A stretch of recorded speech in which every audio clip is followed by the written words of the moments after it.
They are camping in a forest. They go to sleep, and lying beneath the night sky, Holmes says, "Watson, good man, look up. What do you see?" Watson says, "I see thousands of stars." Holmes says, "And what does that mean to you?" Watson begins, "I suppose it means of all the planets of the universe, we are truly fortunate to be here on Earth. We are small in God's eyes, but we should struggle every day to be worthy of our blessings." And in a meteorological sense, it means we're going to have a sunny day tomorrow. And then Dr. Watson asks, "And what does it mean to you, Holmes?" And the great Detective Holmes says, "It's elementary, my dear Watson. To me, it means someone has stolen our tent." Today, I want to talk to you about what could be best described as perception: how we see things, how we see ourselves, and how we see other people. This week, we read a verse in the Torah that everyone knows: Ve'ahavta l'reacha kamocha. Just 3 words in Hebrew: love your neighbor as yourself. It is the Torah's way of saying that this is the lens through which we should see the world.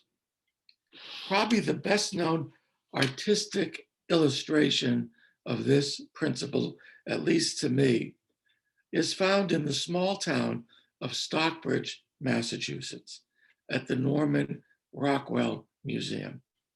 If you've never been there, it's worth the trip. In the basement floor of that museum are all of the covers for the magazine, one which no longer exists, but some of you may remember, the Saturday Evening Post.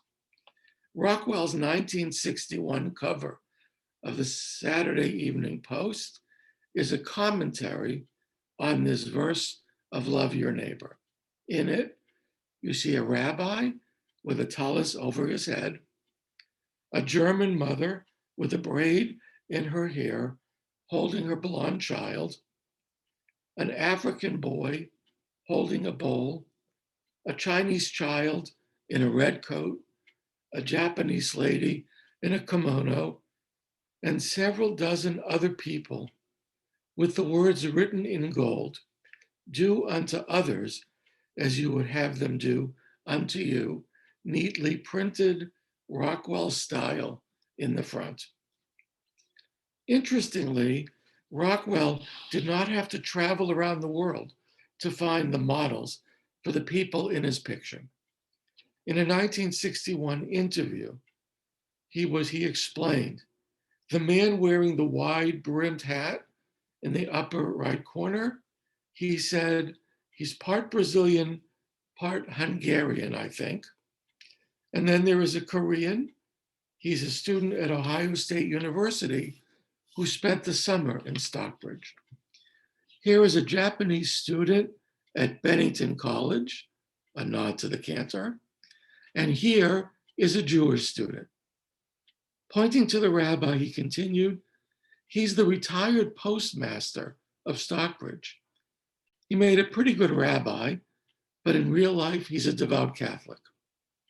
I got all my Middle East faces from Abdallah, who runs the Elm Street Market, just 1 block from my house. The point," he said, "is that the whole world was just around the corner from my studio. We are all neighbors, and we love them all." The Golden Rule was the subject of considerable debate among our rabbis. Some pointed out that the word neighbor might mistakenly be understood too narrowly and mean somebody we already know, or who lives next to us, or maybe means only other Jewish people. Maybe one perception of the law means we should love other Jewish people more than we love other people. But that perception is strongly overruled. And to make sure that that didn't happen, the Haftorah, the rabbis attached is from chapter 9 of Amos. Are you not as the children of Ethiopians to me, O children of Israel, says the Lord. In other words, make no mistake about it. Neighbor in the so-called golden rule, love your neighbor as yourself, means everybody, all of our neighbors, the ones who are like us and the ones who are not like us, the ones we like and the ones we don't necessarily like.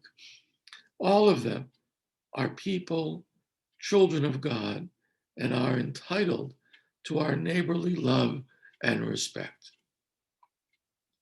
Like almost everybody, I listened to the verdict this week in the George Floyd trial.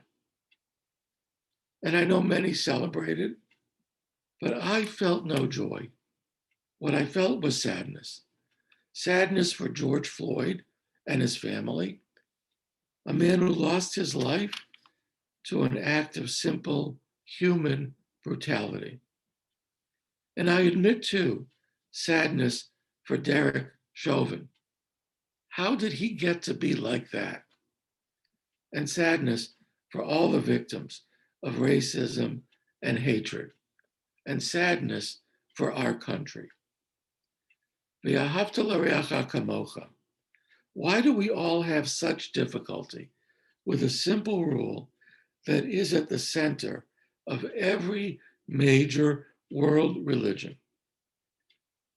This states the rule, the Torah states the rule in the positive. Love your neighbor as yourself. Act towards other people as you would want other people to act towards you. Rabbinic tradition also states it in the negative. Do not act towards others as you would not want them to act against you. You know the story, it's found in the Talmud, Masechet Shabbat. A non-Jew comes to Hillel asking to convert, but only if Hillel could explain the entire Torah while he was standing on one foot. Standing on one foot, Hillel replies, what is hateful to you, do not do to others. The rest is commentary. Say, ulamad, go and learn. The great philosopher Immanuel Kant tried to secularize the golden rule, basing it on human reason rather than religious authority. He developed his famous categorical imperative. Act on the maxim that you would want your actions to become a universal law. Whether based on religious authority or human rule, the golden rule is fundamental.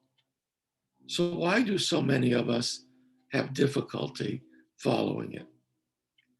There are some who say we can blame human nature, that we developed through millennia of evolution by natural selection, the so-called survival of the fittest, and that mistreating the other, especially when that other is of a different race or religion or socioeconomic class, is part of human nature. I shudder to think that any of that is right. What the Torah is teaching us is that to be truly human, we have to live beyond our human nature. That is why the Torah teaches us, love the stranger because we were strangers in the land of Egypt. If it's true that human nature is such that we love ourselves, that we look out for number one, then we have to live in another nature, the nature of ethics, the one that teaches us to love our neighbor as ourselves. The Torah is about moving beyond our human nature. This week, the Torah is once again on schedule to remind us that it is time for every religious and ethical and secular and democratic tradition to teach us once again the fundamentals of the Golden Rule. It is a message we all need to hear and by which we all need to live. Shabbat Shalom.